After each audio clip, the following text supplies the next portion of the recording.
Okay, in today's video I'm going to give you my review of the Airbourne gig that took place at the Glasgow Barrowlands on Thursday the 6th of March 2025. I'll also touch upon the support acts, the merchandise, the crowd behaviour and the performance and the set lists. My name's Ricky and welcome to my channel Gig in 60 Seconds.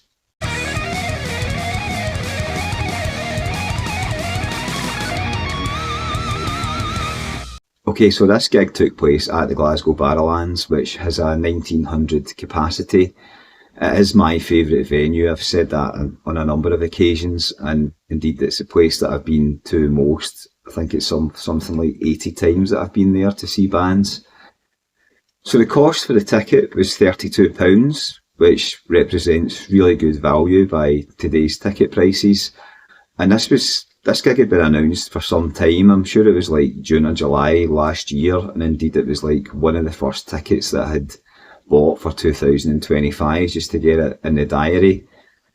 So I'll state on the record, I wouldn't call myself like a massive Airbourne fan. I've seen them a few times before in Download 2010 and 2013, and then I saw them supporting Blackstone Cherry at the Hydro in 2014.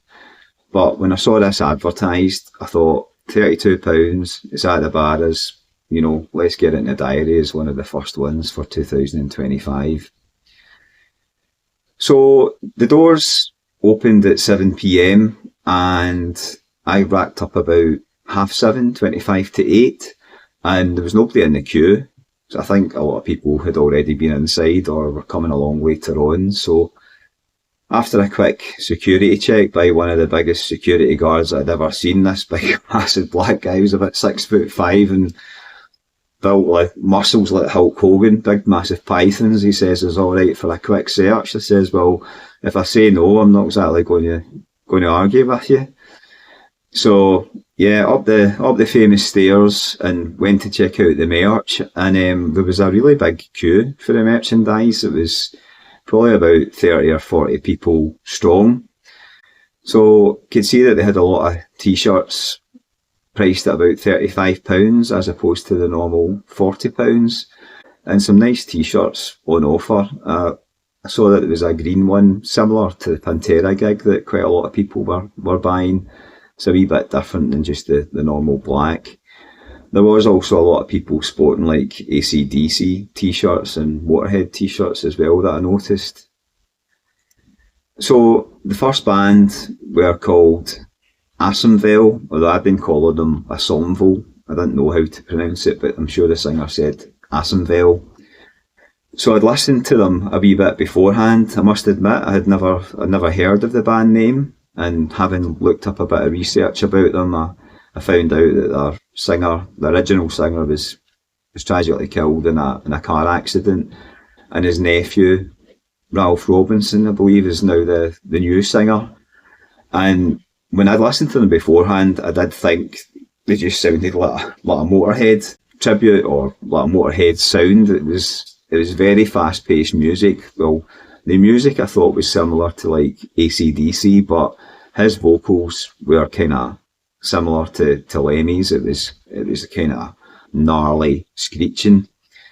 So they came on about 8 PM and they played until 8:45, but within that time they covered 11 songs, which is really good.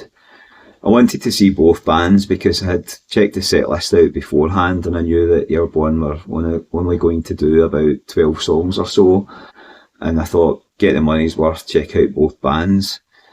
So there was quite a lot of people there already to see Aomvel, and yeah, I mean, I wouldn't say there was a lot of die-hard Aomvel fans there, but certainly the sort of first few rows were kind of getting into the tracks, and there was a few horns in the air. They obviously knew some of the tracks. I thought they were good. I thought musically they were spot on. There was a catchy beat, you know, nodding your head along to it, a lot of good guitar riffs. The only thing for me was I wasn't particularly a fan of the lead singer's vocals. I'm not really a massive fan of that kind of growling, but you know, I thought as an opening support band they were good. Would I see them again, like on their own? No, I wouldn't. That's just my taste. But as a support act, I thought they were good. Okay, so on to the main act. Airbourne came on stage at 9:20 and they played to 10 to 11, so an hour and a half. As I say, they covered 12 songs, which I'm surprised it kind of lasted that long, given that some of the songs are like about 4 minutes long in length. I'll say from the outset, I'm not a massive Airbourne fan. I'd only seen them supporting it at Download and in Blackstone Cherry. But, I have heard them before, and to me, they just basically sound like AC/DC in the Bon Scott era, which there's nothing wrong with that. This is just my opinion. I'm not going to AC/DC this year. It's in Edinburgh. It was too overpriced in my opinion. I saw them in 2009 at Hampden. I wasn't overly impressed. I saw them at part of them at Download in 2010. So I thought, this is as good as that. I mean, there was a really high energy throughout the gig. I thought, they really brought it. The crowd was really into it. Just on the crowd, right, so touching this might hit a few raw nerves with some people, but I was quite close to the front. I was probably like about 4 yards back, about 3 or 4 people back from the barrier, but kind of over to the side on the right hand side. There was a lot of people crowd surfing, obviously concentrated in the middle bit of the Barrowlands. That's where the most of the security presence were that were pulling the people out that were crowd surfing. And I have no problem with people doing that if they're doing it in a responsible manner and not hurting people. I did it myself about 30 years ago when I was a teenager. It's not something I would choose to do now. However, where I do take issue with it is that there are people that are going over and coming back, and I was kind of right in the channel where they would walk past, but they weren't walking past and tapping you in the shoulder and saying, excuse me, or just trying to get past so you knew that they were there.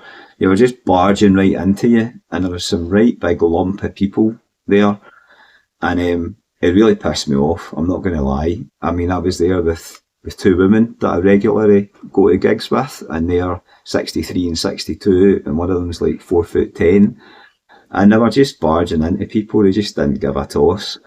I don't know if it's a generational thing, because like back when I did it, as I say, I did it at Almighty and I've done it at Prodigy and various concerts at the time, but when I came back, I get it, you're buzzing, it's an adrenaline thing, like you're high from it, you're like, oh, I was up there and I was so close to the stage and did you see me, blah blah blah. You come back, but I would always be like a tap on the shoulder if you don't see them, just like what you do at the Barrowlands. It's just courtesy, like to get past somebody, just a wee touch, get a bit of eye contact and squeeze by. But no, none of that, just a few barges. So this happened about 7 or 8 times to me, and it just pissed me off. I kind of nearly got in an altercation with a guy because I shoved him back and he turned round and looked at me. I was like, well, you just fucking barged into me. So I took myself out of the situation. We moved from there and I went over to the left hand side of the bar for like the last 5 songs, and it was much better. So I'd be interested to know your thoughts on that. Maybe I'm just a dinosaur. It's not for me. As I say, I wasn't within the pit, so I thought I was quite right that people should have a bit of courtesy and not just charge into you. There was actually quite a few people who had like left that were there with partners. I don't think they were appreciating the attitude or like the roughness of some people. So just bear that in mind if you are one of those people that, people are there to enjoy the gig and have a good time and do it safely. No objections to you crowd surfing, but maybe just have a word with yourself. That did temper my mood somewhat for a while. I was fizzing with that. So once we'd moved position, it was a lot better. It was quieter. It was certainly a lot cooler because it wasn't so crammed. There was quite a bit of space actually up by the bar side. Still had a good view. There was lots of audience participation. I liked the fact that the band, it wouldn't have been me, but they were chucking pints of lager to people in the crowd. And people were getting up, they were urging the crowd to get up on the shoulders and they were chucking out pints of lager and like they were just getting a tiny bit by the time that the cup reached to them, and it was probably just as well that I moved, because that would have landed on me, not helped my mood any. But yeah, also the singer, he came into the crowd during about the fifth song, I think, Girls in Black.